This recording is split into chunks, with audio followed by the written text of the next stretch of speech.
The title is The Zionist Agenda, Dr. David Kelly and the Propaganda of the BBC. There is a continuum, as it happens. You might like to ask me about Dr. Kelly and why he was assassinated afterwards. I have spoken of the need for independent parliamentary candidates of known principle and expertise over the past decade, and I have loudly said that our democracy and that of many other nations is illusory. The people, that is the demos in Greek, have little or no power in the pathways of their lives and of their nations. This applies especially to the poorer citizens. Think of the Greeks. Think of the Palestinians. I have detached myself completely from this disgusting election, and with all its triviality and gross dishonesty, but I have been pleased to give full support to Stephen Hopwood in his independent candidacy in this Totnes constituency. I've been asked to cover three areas in 3/4 of an hour: global Zionism, Dr. Kelly's unnatural death, and the state broadcaster. I will pick out the most salient parts of each and finish by concluding where we have got to and what forces we stand against if we are to achieve those words with which I sign my name. I don't sign my name with the fatuous yours sincerely, when it often isn't. I say for truth, reason and justice. And I often say, that child is my child. Some definitions. We must always start with definitions. I'm sure that Clegg and Brown and Cameron could not define a damn thing. I mean that because they're used to slippery words which mean nothing. Zionism, simply put, a promised land for the chosen people, promised by Jehovah, Yahweh, and chosen by Yahweh, the land. A political, colonial, and nationalistic ideology. Overwhelming numbers of supporters are Christian Zionists, and that is an oxymoron. Christ would not be a Zionist, but he was inclusive. The prostitutes, whatever, the lepers, not exclusive, which is Zionism. About 40 million people in the US are Christian Zionists, but there are many closet ones, including those within the Anglican Church. And I mean that too. There is widespread support in Pugin's Palace, the Palace of Westminster, the theatre of vanities and lies. Each major party has its Friends of Israel Association. The Tory one has 80% of the parliamentary party in its embrace. Being a Labour friend of Israel is necessary if you are to achieve a ministerial post, and the website of the Lib Dem Friends of Israel is blatant treason. The relationship is treasonable in each party because it puts the welfare of another country, or entity as I prefer to call it, on an equal or higher footing than our own. Policies are supported which benefit Israel, but which sometimes harm British interests. Membership of Friends of Israel is rarely mentioned in debate or communication. That is, special interest is concealed, which would not be allowed in your parish council. Fascism, my definition, the subjugation of the individual's will and freedom by an overweening state. Humanity withers, freedom of speech is stifled, and the soul dies. Self-preservation becomes a dominant drive. I will read at the end a quotation from a book by Milton Mayer, written in 1950, who paints a stark picture of the German people under rising fascism from 1935 onwards. In fact, I forgot to bring it, but Google Milton Mayer in Information Clearinghouse, and you'll read words which describe exactly what is happening to the people of this country and Europe and America now. Right, the Zionist agenda. Jews dispersed, I have to give some history, it's important. Jews dispersed in the 1st century AD from the land they called Judea and Samaria. Some were proselytes for their religion. They wanted to spread the word. They spread around the Mediterranean shores and more widely. Some remained, the so-called Aboriginal Jews. They probably have the same genes, in fact they do, as the Palestinian people, ironically. The Romans did not usually drive out the people they colonized, and that is true. So it is unlikely that they drove out the Jews from Judea. In the 6th century, there was a mass conversion of the Khazar people, that is more or less Kazakhstan, to Judaism at the command of their king. These people spread westwards and nowadays form the majority of Jews, I believe. A Jewish identity is given by having a Jewish mother. That's a fact. Many Jews in many nations were well assimilated, but the religion tended to hold them apart, and they clustered. Some populations were persecuted. I'm just thinking of the Amish. They clustered. They're in a cluster. Some populations were persecuted, as in the Spanish Inquisition and in Eastern Europe in the 19th century, the pogroms. In the UK, Jews were kept out of the law, medicine, and other professions, as were the Quakers with them. A Jewish atheist, Theodor Herzl, was prominent in the early Jewish Zionist movement, and a World Zionist Congress was held in about 1897. He said quietly, "If I were to sum up the Congress in a word, which I shall take care not to publish, it would be this: at Baal I founded the Jewish state. If I said this out aloud today, I would be greeted by universal laughter. In 5 years perhaps, and certainly in 50 years, everyone will perceive it." That was in 1897, before any Jewish Holocaust in 1942 onwards. Zionist settlement had started in Palestine in 1885, in fact.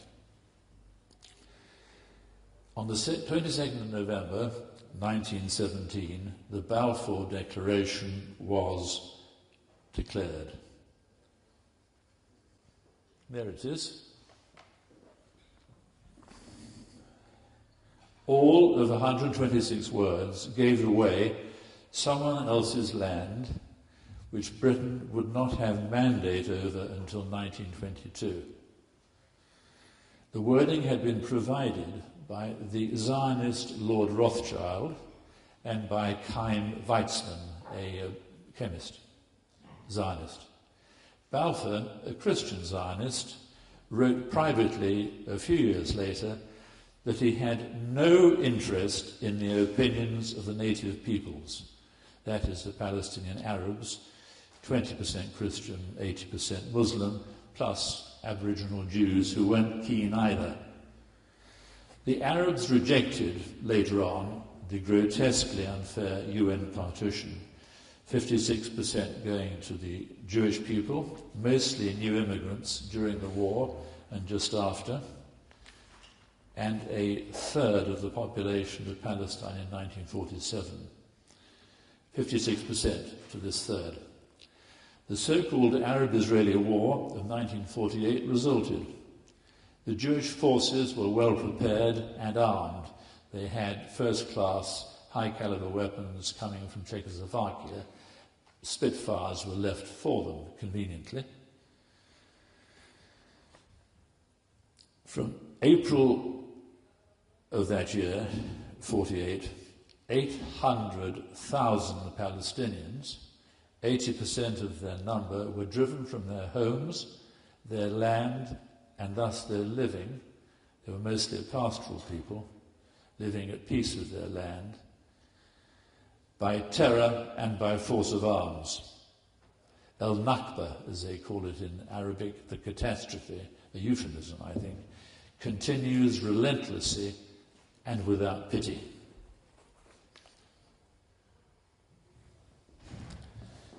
That's from a site called Palestine Remembered. And there is a medieval quality, is there not, about that shadowy scene of tents. There are people living in tents in Gaza now because they destroyed 4,000 houses in the Greater Shoah, the Greater Holocaust, starting 27 December 2008. Israeli nationhood was dependent on Jewish acceptance of United Nations General Assembly 194. That was returned to the houses and land for all Palestinians who so wished. It declared independence in May 1948. That's the Israeli faction. And its statehood was quietly recognized, in fact illegally, by this gang, the new UN, even though not one Palestinian was allowed to return, and even though not one Palestinian was consulted, in effect. The efficiency and cruelty of this ethnic cleansing, another euphemism, could not have been surpassed by Hitler just a few years before. And remember that in intervening years, when Europe was being, when Hitler and the Third Reich were being rolled back by, among others, British troops were being blown up by Zionist gangs in Palestine between 1946 and 48. I know some of the men who survived. The steady robbery of land in the remnants of Palestine continues against all law and humanity.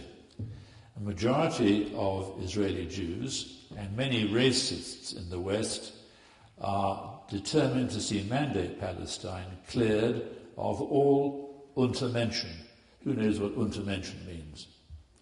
A few hands go up. It means the underpeople. It's what the Hitler regime called the Jews and the Romanis and others, and they are regarded as in fact, they're the Untermenschen. They're regarded, I'll tell you later. An early Zionist aim to gain all the territory from the Nile to the Euphrates is still in many minds.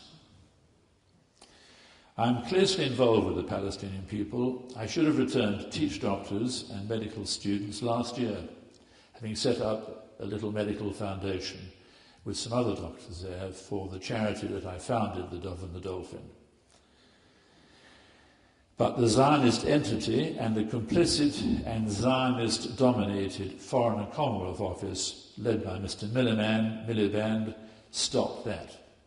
Many will recall an earlier attempt by boat just after the promised Holocaust. The boat was rammed with the clear intention of drowning all 16 of us on board. No responses followed from the Foreign Office regarding myself and the master, who was British as well. I tried quite hard to nail them, but it was like nailing an eel. Gaza is an internment camp. The draconian siege is beyond all law, and all the Western nations are complicit in their silence. Every imaginable crime is committed against the Palestinian people by a ruthless and pitiless occupier of the whole of Mandate Palestine. That's Palestine as you see it in the older Bibles.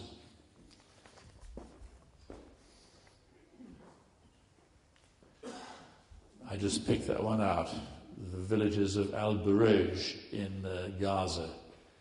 I think that I don't know, I can't remember this. There's every day this evil flows into my operating system, my computer. Imagine it in the Third Reich.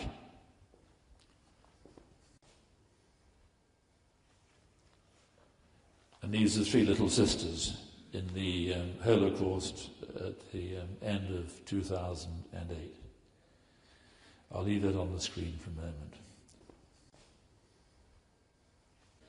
The Zionists have great power in the US, which is in effect a surrogate for it. Do you understand what I'm saying?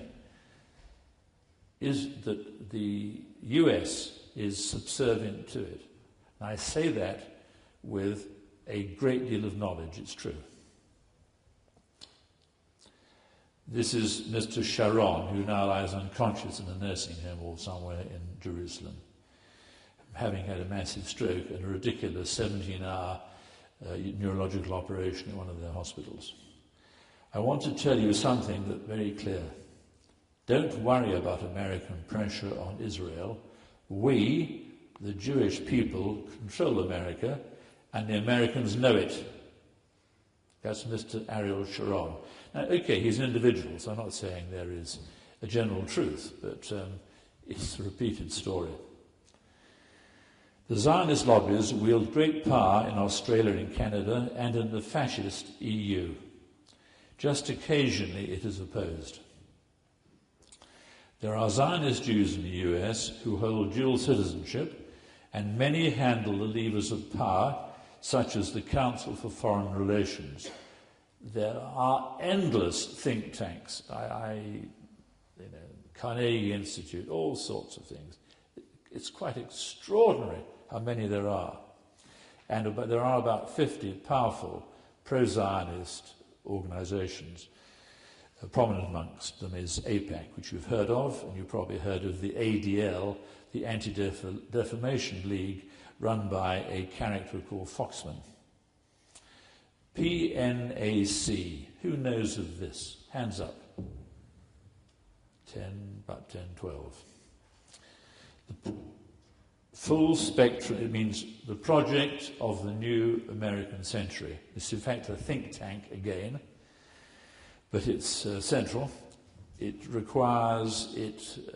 aspires to full spectrum dominance by the US of land, sea, air, space and cyberspace, and they're halfway there.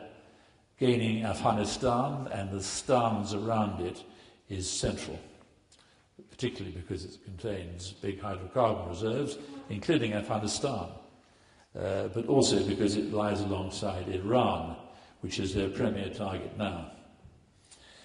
The list of the signatories contains a majority of pro-Zionist Jews.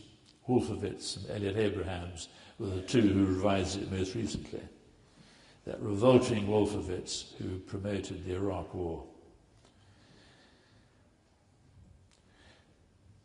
And this think tank policy is central to US bombardment and occupation in the Middle East and in Afghanistan and in the decimation of Pakistan.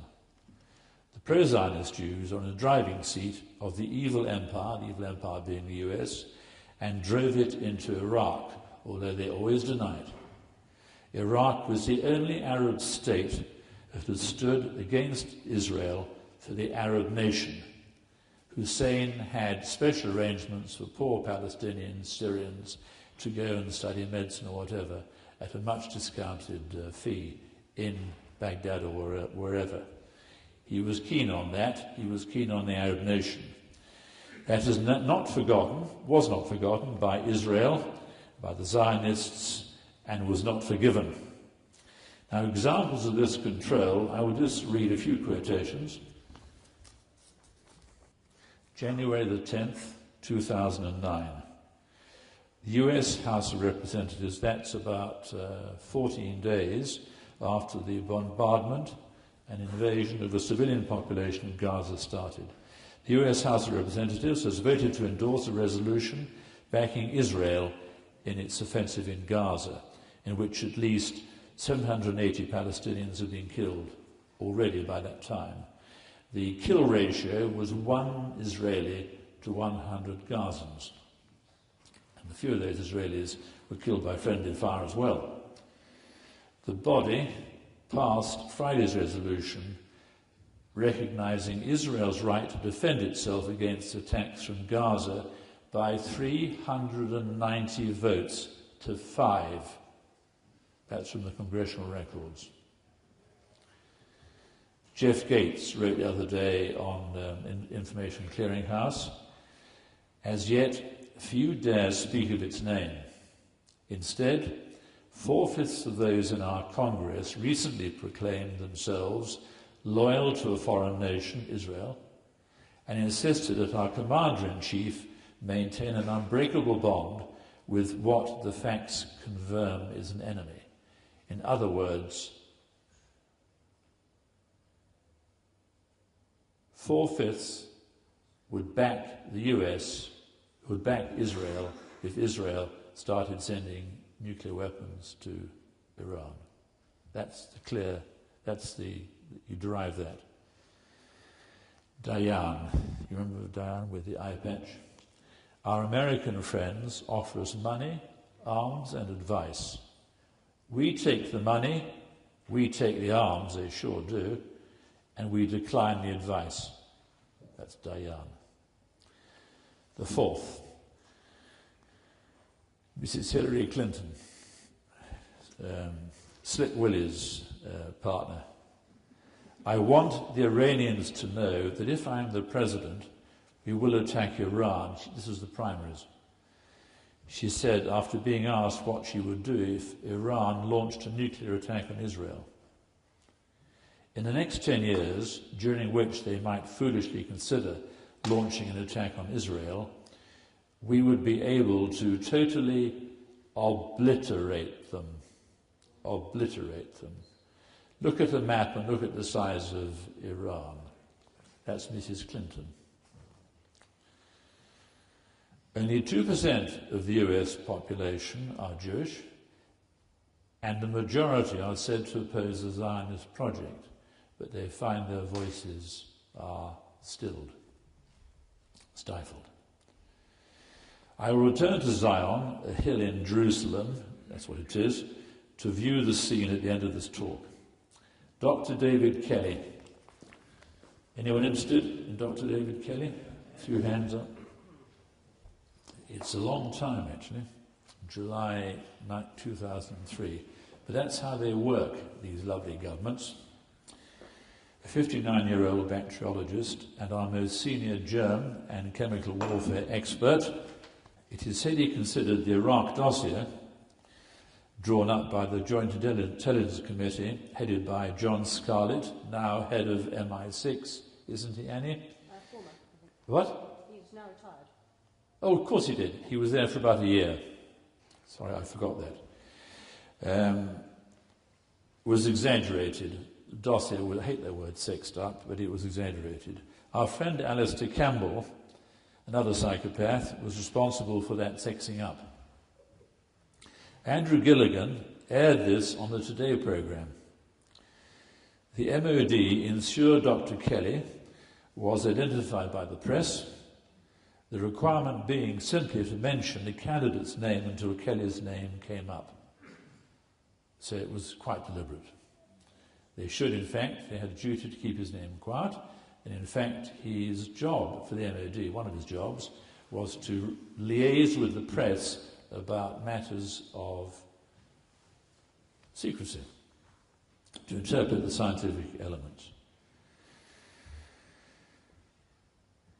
It is likely that he was one of several sources for Gilligan's story, so this man's always put forward as the source, but in fact there were probably at least two, a colleague of mine reckons.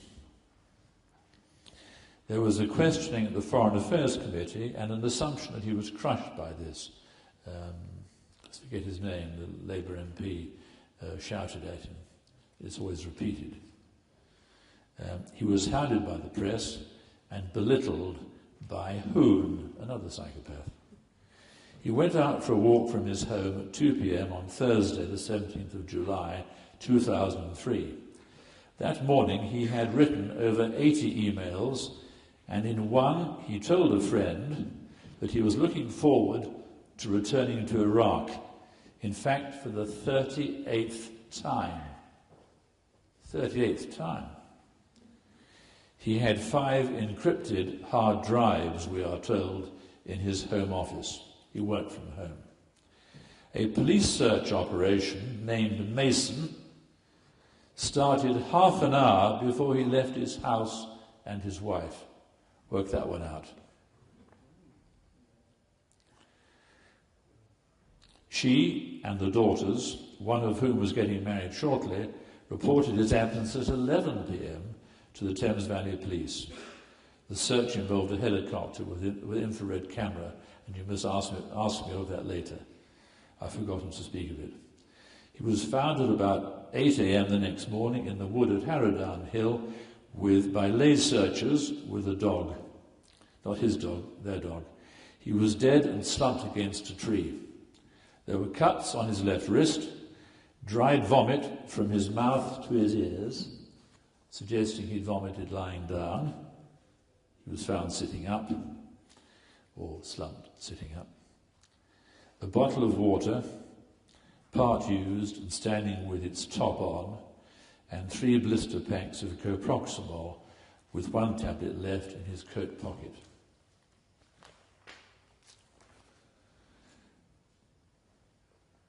I have no time to list the inadequacies in investigation and judicial process, or the very many omissions. Lord Hutton was appointed within 24 hours of his death, whilst the body was still cooling.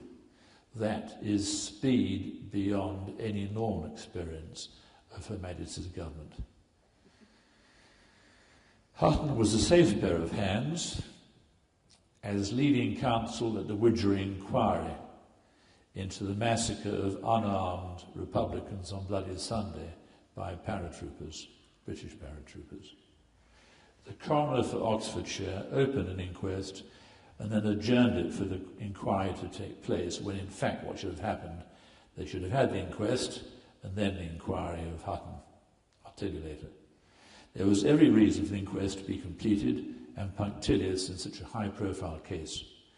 Lord Hutton was charged with, listen to this, inquiring into the circumstances surrounding the death of Dr. David Kelly. The circumstances surrounding the death. This was to do mostly with the media and the assumption was suicide. This brief was nicely tangential to the central function of a coroner, which is the cause of death, whether it was unnatural, and whether there was foul play. It is complicated, but this was an ad hoc inquiry to which 17A was added later.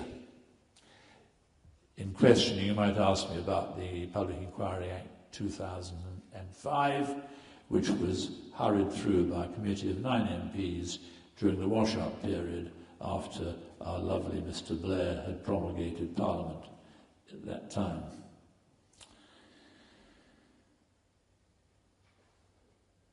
Hutton could not subpoena witnesses. He couldn't make them come. There was no oath and no cross-examination. It was a superb example of British treachery, and of the new Labour government in particular.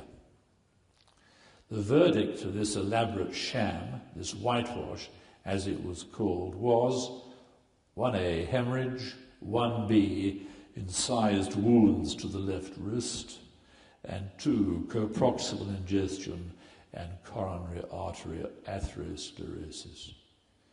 I did not believe one could die of hemorrhage in this way. I understate that.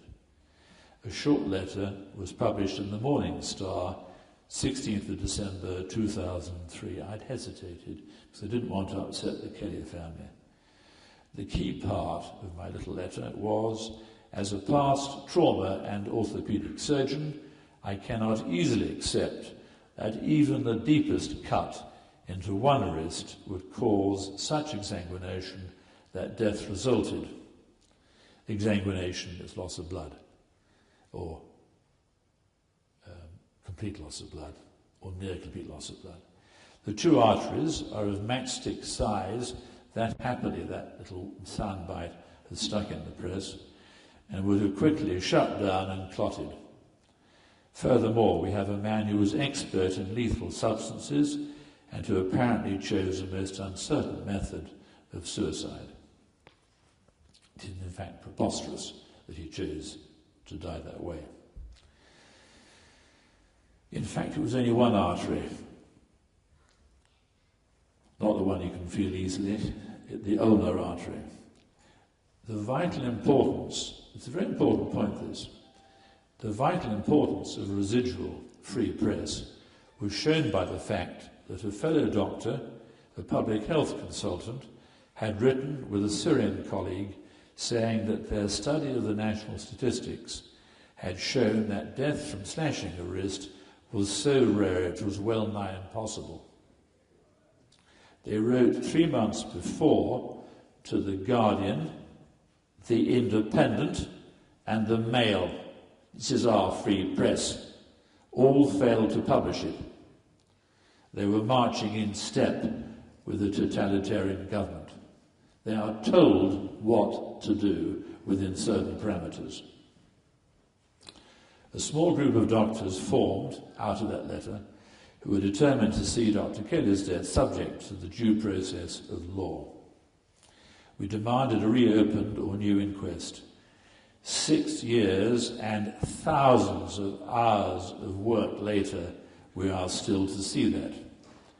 Lee and Day have taken on the case without charge for the time being. We learned that Lord Hutton had closed the medical records for 70 years. 70 years. Did you know that? You did. Some people did. Our plea for sight of these records is with the laughably named Ministry of Justice, headed by the execrable Jack Straw, who's currently campaigning in Blackburn, and Craig Murray has observed that he's treated 700 people to a fine curry against the law of treating in our election law. And in fact, Murray is trying to get him prosecuted. That's how liars behave. They don't know where the hell the law starts and the law ends. So we've got this far, and with some recent success, and we're not giving up. Where the law ends, tyranny begins. John Locke said that in 1675. He was the leader of the Enlightenment in Britain, and I wish to God he was here now. Last stretch. Last straight.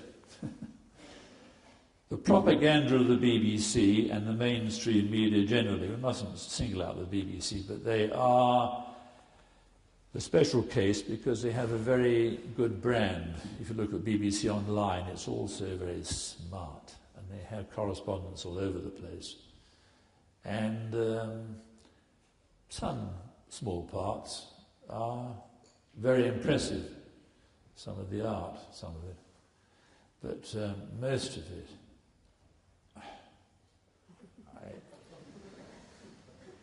I'm going to spend little time on this because you probably all know.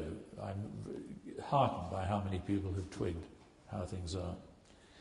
But I would have loved to analyse the myriad methods. In fact, the question started to raise it earlier on after Stephen spoke. The BBC used to project and give power to the monarchy. Imperial war, you've seen Wootton Bassett a few times, haven't you? With those hearses moving slowly, and those men who were outstanding leaders and were just doing their job.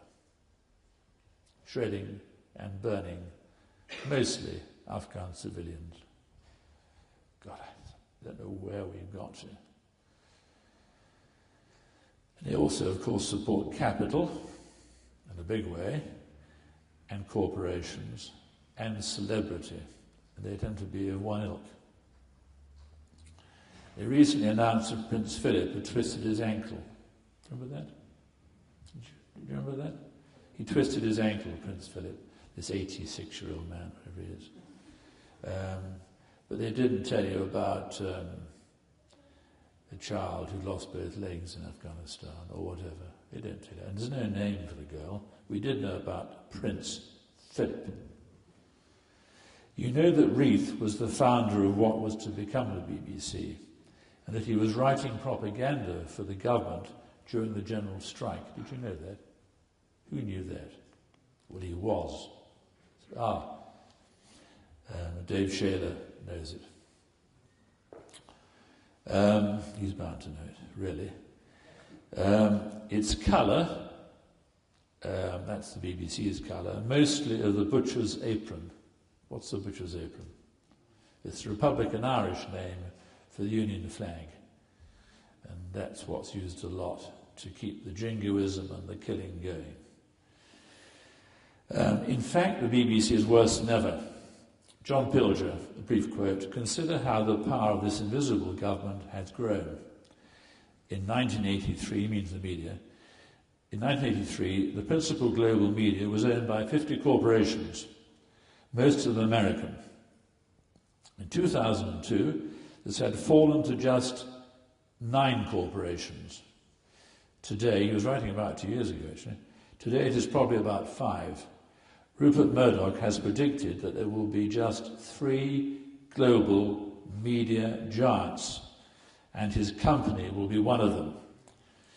Tom Paine, my hero, warned that if the majority of the people were being denied the truth and the ideas of truth, it's important that, the ideas of truth, it was time to storm what he called the Bastille of words. That time is now. The broadcast word and image sucks the truth from all." I was on the bridge of the motor vessel Barbara, which I had chartered in January 2003, because I was revolted by the looming Iraq war, the idea of it, and because I knew that Palestine was the hinge of our humanity. And I was being interviewed by BBC Spotlight, I just forget the fellow's name, before we steamed off to Palestine the next day. I spoke of the malnourished children in Gaza. I spoke strongly against the looming war on Iraq. "Stop the camera." You cannot say that without a balancing comment, David. I said, "We have had balancing comment for months." The camera rolled again. I said the same. "Stop." It had, the third time I omitted the coming Holocaust on Iraq, while I was speaking the truth. The BBC won because I had no choice. It had given only 3%, listen to this if you don't know it, it had given only 3% of broadcasting time to people who opposed the Iraq war. Did you know that? 3%. It was analysed by Professor Greg Philo in Glasgow, I think it was him. There are several people studying the media all the time. It was the worst of all major Western media outlets, including the damned Americans. It is an all-powerful and evil organisation. I am pleased that more and more people know that. Conclusion. A civilized, life-enhancing, rather than a life-denying world is on a knife edge. The Luciferans gather at our gates with lucre in their greasy hands and bloodlust and conspiracies beyond imagining in their black brains. No soul, no love, no law, and from the dark side of a dark planet. It comes down to this, the pabulum. I first knew that word when I was studying bacteriology at St Mary's Medical School. Pabulum actually is a Latin name for porridge, and in this instance it's the media, the milia, the medium on which things grow. You see what it is, don't you? It's the inauguration ceremony for Mr. Obama, and that's the pabulum. It spent $760 million, mostly given by people with a vested interest in promoting him. There was sort of reversed racism. A lot of his supporters were black, who supported him because he was black. It is reverse racism, really. But that's the pabulum. This is why the media is so vital in the maintenance of evil power. Obama was chosen by Zionists as a young man. There's an article which I've got filed from a Zionist female American who was crowing over their new possession. He only served 3 years in the Senate before becoming president. 3 years. He has acquired the neurolinguistic techniques of Hitler. Here's how he looks one side to the side. He has a very interesting cadence in his speech. And the puppets of the puppet masters, like the Rothschilds, Soros, the Duke of Westminster, the Kissingers and Brzezinski, and dozens more. What was Obama's word he used in his campaign? It's one of utter vacuity. Change. Who's using that word now? Mr. Cameron. Guantanamo still exists, and they still torture people there. There's torturing all over the Middle East, partly because of Arab quislings, but mostly because of American dominance. There's a massive expansion of US troop numbers in Afghanistan by 100,000. Then to Yemen, they're murdering by drones in Pakistan, and Obama is doing exactly as he was designed.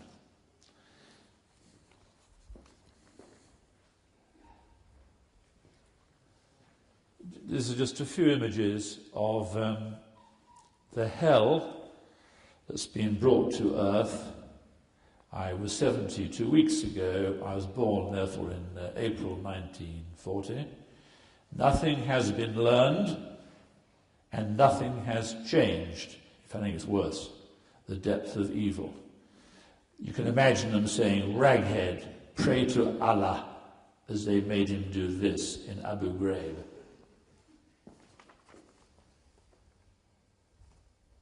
The Third Reich wasn't worse. It's all as deeply evil. This is an American sergeant punching the head of one of the prisoners, hooded, and there are 4 of them on the ground in Abu Ghraib.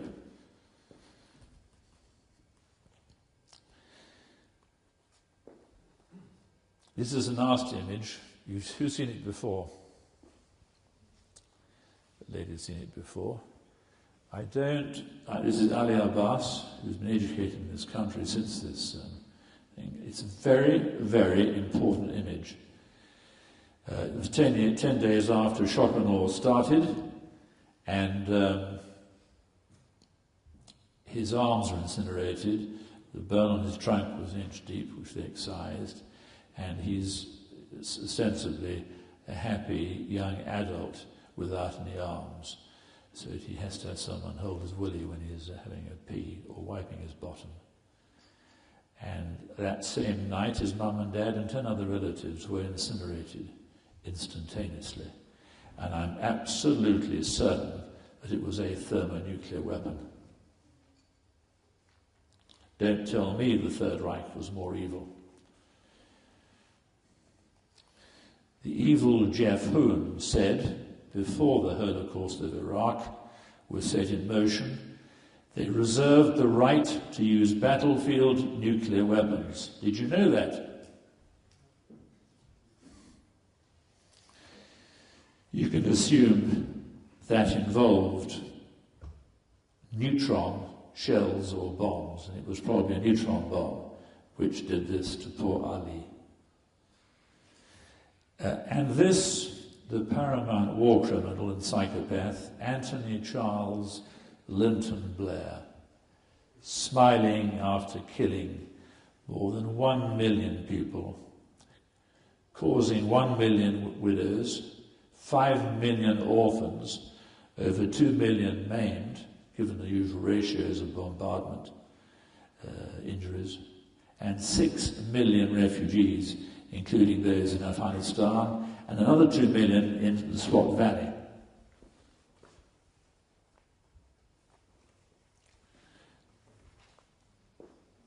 This was taken in November or December 2008 when he was opening his Faith Foundation. The words are joined together. They mean nothing. Faith Foundation.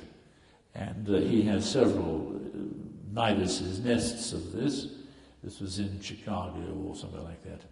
But you can see that any man who can smile like that and look as urbane as that is a paramount psychopath.